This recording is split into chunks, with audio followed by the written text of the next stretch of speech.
हमारे आने से आंदोलन बड़ा नहीं होगा, लेकिन हमारे आने से हमारी उपस्थिति दर्ज होगी कि बिहार के लोग यूपी आ रहे हैं, जरूर कोई करवट लेने वाला है। यह कहने में आया हूं कि दिल्ली और बिहार चाहे हो झारखंड, सब मिलकर अगर दिल्ली पर चढ़ाई नहीं करोगे तब तक जातीय जनगणना होने वाला नहीं है। अब इस साल 1.5 साल है, अब इससे अगर कारवां बना तो देश के गद्दी पर बैठे जो लोग हैं उनको हम हटाने का काम करेंगे। बिहार के मैं मुख्यमंत्री जी को बधाई देना चाहता हूं कि देश में बिहार पहला राज्य है जहां जनगणना का काम शुरू हो गया। उन्होंने पंचायती राज व्यवस्था में महिलाओं को 50% आरक्षण दिया। बिहार पहला राज्य है जहां महिलाओं की सबसे ज्यादा सिपाही में भर्ती आज बिहार में होती है। भाई चंद्रशेखर जी को बधाई और धन्यवाद देता हूं कि आपने जो तैयारी की है इसको और मजबूती से करके दिल्ली तक जाने की जरूरत है। यही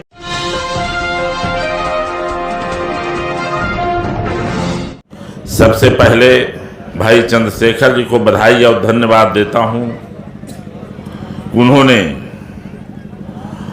आजादी के बाद डॉक्टर भीमराव अंबेडकर के नाम पर जो संगठित लोगों को किया है, इसके लिए मैं उनको बधाई और धन्यवाद देता हूं। भाई RS पटेल जी को मैं बधाई और धन्यवाद भी देना चाहता हूं कि आज की परिस्थिति में चाहे दिल्ली की सरकार हो चाहे यूपी की सरकार हो, जो बैठे लोग हैं उनके खिलाफ आपने जिहाद को छेड़ा है, इसके लिए मैं आपको बधाई और धन्यवाद देता हूं। हम बिहार से हैं, हम 2009 से लगातार 3 बार सांसद बने। अभी हमारे साथी ने कहा कि गोविंदपुर में जो घटना घटी, न्याय अभी तक नहीं मिला।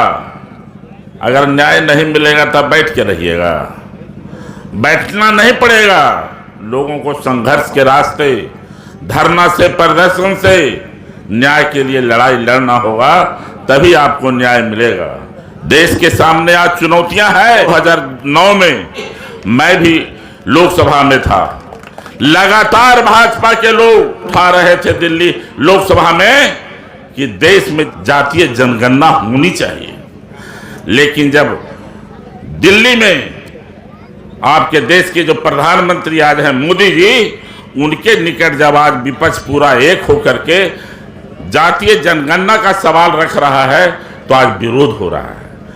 हम आदमी हैं, हम आदमी को नहीं गिन सकते हैं कि हम किस जात के आदमी हैं। आज पूरा देश चाहती है कि जातीय जनगणना होना चाहिए, लेकिन देश के प्रधानमंत्री ने लोकसभा में यह बात पहले कह दिया 3 महीना पहले कि राज्य चाहे अपना कराए, देश नहीं चाहता है जातीय जनगणना। इसलिए भाई RS पटेल जी, मैं आपसे निवेदन करूंगा कि यह सभा और सोसाइटी अब प्रतापगढ़ नहीं, लखनऊ और इलाहाबाद नहीं, दिल्ली में करने की जरूरत है, तब दिल्ली का तख्त डोलेगा। यह मैं आपसे निवेदन कर रहा हूं। जिस तरीके से यूपी से अगर आप चलेंगे तो हम भी बिहार से लोगों को लेकर आएंगे। यह कहने में आया हूं कि दिल्ली और बिहार चाहे हो झारखंड, सब मिलकर अगर दिल्ली पर चढ़ाई नहीं करोगे तब तक जातीय जनगणना होने वाला नहीं है। आज हमारे साथी जो चंद्रशेखर आजाद जी बैठे हैं, कौन गांव है जहां दलित नहीं है जी? कौन पंचायत है, कौन प्रखंड है जहां दलित नहीं है? अगर दलित की आबादी की गिनती हो जाए तो देश में दोबारा उनको शासन मिलने वाला नहीं है। डर इस बात का है उन लोग को। इसलिए हम आपसे विनती और निवेदन करने आए हैं। हम बिहार से हैं, हम बिहार के लोग, यूपी के लोग, जब तक जनगणना की इस लड़ाई को दिल्ली हम नहीं ले जाएंगे तब तक हमें न्याय मिलने वाला नहीं है।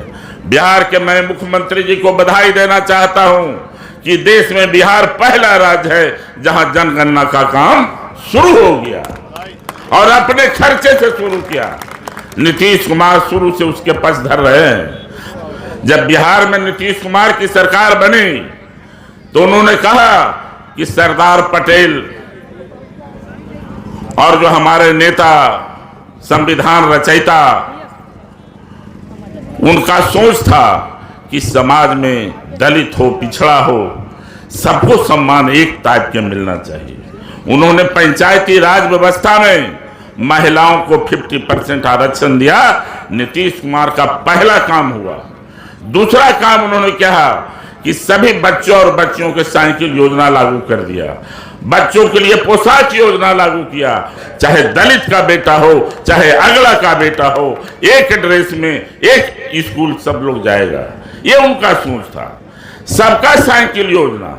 अभी चले जाइए बिहार में, जो महिलाओं को आरक्षण उन्होंने 35% दिया, आज उसका देन है कि पूरे देश में बिहार पहला राज्य है जहां महिलाओं की सबसे ज्यादा सिपाही में भर्ती आज बिहार में होती है। यह कहां से हो रहा है? जो करने वाला है उसको करने से कोई रोकने नहीं जा रहा है। आज नीतीश कुमार जी लगातार आप देखते होंगे बिहार में बहाली हो रही है। उन्होंने फैसला लिया है कि कोई भी पद बिहार में जो खाली है उसको हम 1 साल के अंदर भर देंगे। लगभग 3 लाख अभी भर दिए गए और 10 से 12 लाख लोगों की बहाली निकली हुई है। यह है बिहार की सरकार। हम आपसे विनती और निवेदन करने आए हैं कि बिहार के तर्ज पर यूपी में जो योगी जी की सरकार है, लगातार हम लोग यहाँ के बारे में सुन रहे हैं। पिछड़ा हो, दलित हो, क्या हो रहा है यहाँ? लगातार उन पर प्रहार हो रहा है, न्याय नहीं मिल रहा है। दलित का बेटा का अगर मर्डर होता है तो जेल जाएगा, पिछड़ा का बेटा कौन मर्डर किया आज तक पता भी नहीं चला। यह होता है यार उत्तर प्रदेश में। कई साथियों ने कई तरह की बात कही।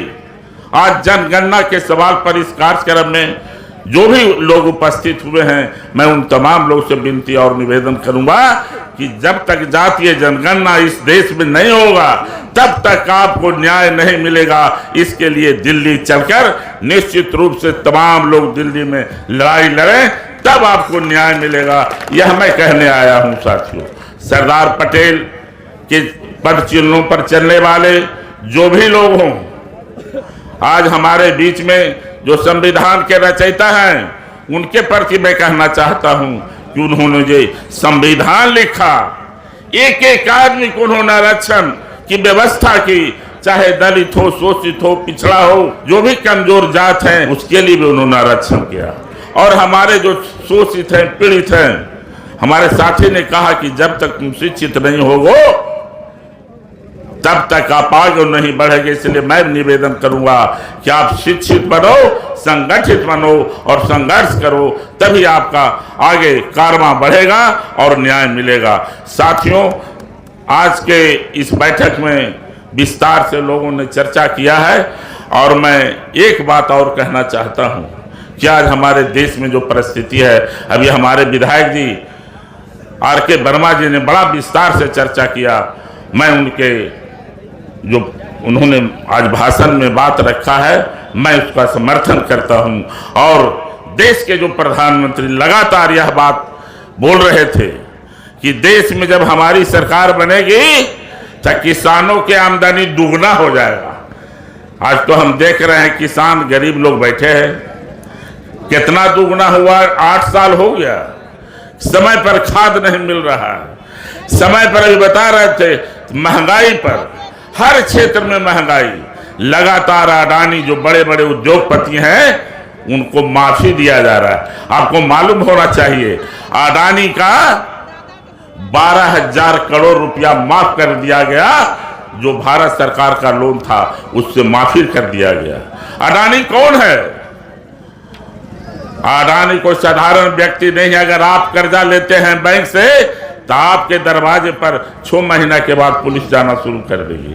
लेकिन अडानी के दरवाजे पर कोई फोर्स नहीं गया, बल्कि 12,000 करोड़ रुपया को माफ कर दिया गया।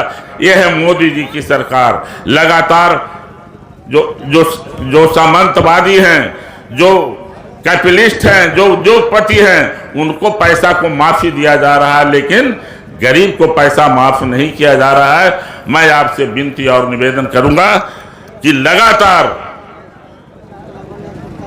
हम लोग बिहार से हैं, जब तक भाई आर.एस. पटेल यहाँ के साथी प्यार और मोहब्बत देंगे तो मुझे मौका मिलेगा। अगर सदन नहीं चलेगा तो हम यूपी आने में एक दिन भी देर नहीं करेंगे। जब जब बुलाइएगा मैं यूपी आऊंगा। हमारे आने से आंदोलन बड़ा नहीं होगा, लेकिन हमारे आने से हमारी उपस्थिति दर्ज होगी कि बिहार के लोग यूपी आ रहे हैं, जरूर कोई करवट लेने वाला है। साथियों, देश आज करवट की ओर है, करवट लेगा। हम आप चिंगारी को लगाइए, निश्चित रूप से कारवां बढ़ता जाएगा, लोग आगे बढ़ते जाएंगे, निश्चित रूप से बदलाव होगा। अभी साल 1.5 साल है, अब इससे अगर कारवां बना तो देश के गद्दी पर बैठे जो लोग हैं उनको हम हटाने का काम करेंगे। यही बात कहकर मैं अपनी बात को समाप्त करता हूं। भाई आर.एस. पटेल जी को बधाई देता हूं और धन्यवाद देता हूं कि आप मुझे यूपी के धरती पर आने का मौका दिया। भाई चंद्रशेखर जी को बधाई और धन्यवाद देता हूं कि आपने जो तैयारी की है इसको और मजबूती से करके दिल्ली तक जाने की जरूरत है। यही बात कहकर मैं अपनी बात को समाप्त करता हूं। बहुत बहुत धन्यवाद।